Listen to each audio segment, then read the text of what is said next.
Life का formula part 2, एक कदम सफलता की ओर। दोस्तों, आज एक कहानी के माध्यम से हम आपको बताने वाले हैं कि जीवन में किस प्रकार की समस्याएं आती हैं और कैसे इसका समाधान करना चाहिए। यदि जीवन में कोई समस्या है, यदि आप एक नई शुरुआत करना चाहते हैं और नहीं कर पा रहे हैं, तो ये वीडियो आपके लिए है।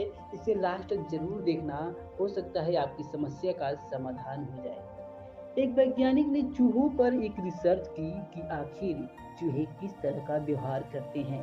अब इस रिसर्च में इंसानों के बारे में भी आपको एक बात समझ आएगी। वैज्ञानिक ने एक बड़े से डिब्बे में 10 छोटे छोटे घर बनाए। वे 9वें नंबर के घर में खाना रख दिया और चूहे को उस डिब्बे में छोड़ दिया गया। चूहा पहले तो परेशान हुआ कि मैं कहाँ आ गया, लेकिन चूहा पहले तो परेशान हुआ कि मैं कहाँ आ गया, लेकिन फिर वो बारी बारी सभी घरों में घूमने लगा। जब वे 9वें घर में गया तो उसे खाना मिल गया। अगले दिन फिर से 9वें घर में खाना रखा और चूहे को छोड़ा गया। इस बार चूहा पहले से ही 9वें घर में चला गया, क्योंकि उसे पहले ही बार में याद हो गया था कि खाना यहाँ है। इस तरह लगातार 7 से 8 दिनों तक 9वें घर में ही खाना रखा गया और चूहा सीधा वहीं जाकर रुका।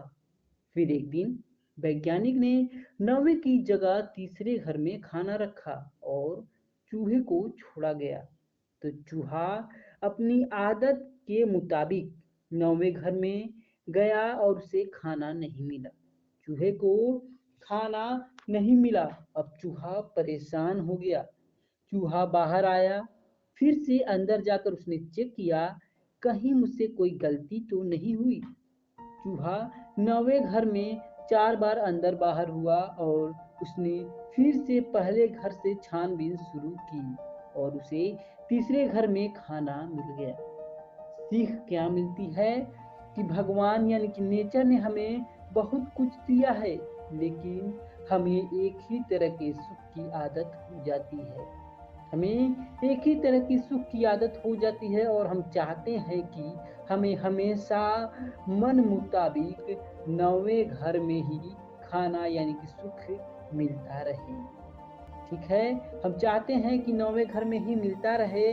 और बहुत से लोग एक दुख, एक बात को लेकर जीवन भर 9वें नंबर में ही रहते हैं कि क्या पता फिर से सब बेहतर हो जाए, क्या पता फिर से इसी घर में खाना यानी कि सुख मिल जाए। लेकिन ऐसा नहीं होता। भगवान ने आपके खाने यानी सुख की जगह बदल दी है। आपको आपको भी इसकी लालच छोड़ फिर से दूसरा यानी कि दोबारा तलाश करनी होगी। 9वें नंबर में जिन्हें सुख मिला, वे इसी उम्मीद में जी रहे हैं कि फिर से उसी जगह सुख मिलेगा और वे जीवन भर इसी दुख में रहते जाते हैं। इसलिए जीवन को समझो और हर खराब से खराब परिस्थिति को खुद को बदलो।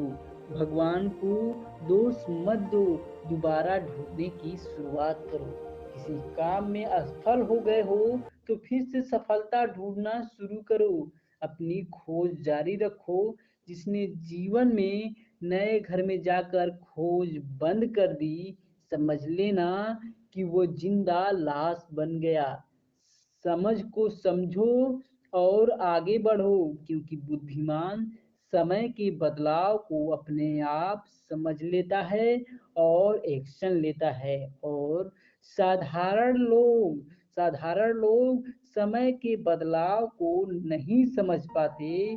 फिर समय उन्हें बर्बाद करके अपने हिसाब से समझाता है। समय उन्हें बर्बाद करके अपने हिसाब से समझाता है। इसलिए समय आपको अपने हिसाब से समझाने पे आए, उससे पहले आप परिस्थितियों को समझकर एक्शन लीजिए। अगर आपको ये पोस्ट अच्छी लगी, बेहतर लगी, तो एक कदम सफलता की ओर से इस पोस्ट को लाइक कीजिएगा, वीडियो को शेयर कीजिएगा और चैनल पे नए हो तो चैनल को सब्सक्राइब कीजिएगा। आपको ये पोस्ट कैसे लगी, गुड और बैड, कमेंट में ज़रूर लिखिएगा ताकि मुझे भी पता चल सके कि मैं आपके दिल तक पहुंच सका या नहीं। इस पोस्ट को ज़्यादा से ज़्यादा शेयर करना दोस्तों, क्योंकि शेयर करने में पैसे नहीं लगते। क्या पता आपके एक शेयर करने से किसी को उसकी समस्या का समाधान हो जाए और किसी को उसकी मंजिल के लिए नई रास्ते मिल जाए, किसी को मदद मिल जाए। तो दोस्तों, वीडियो को शेयर ज़रूर करना और चैनल पर नए हो तो लाइक और सब्सक्राइब ज़रूर करना। दोस्तों, इसी के साथ हम अगले वीडियो में आपसे मिलते हैं। तब तक के लिए नमस्कार। Thank you for watching. बहुत बहुत धन्यवाद।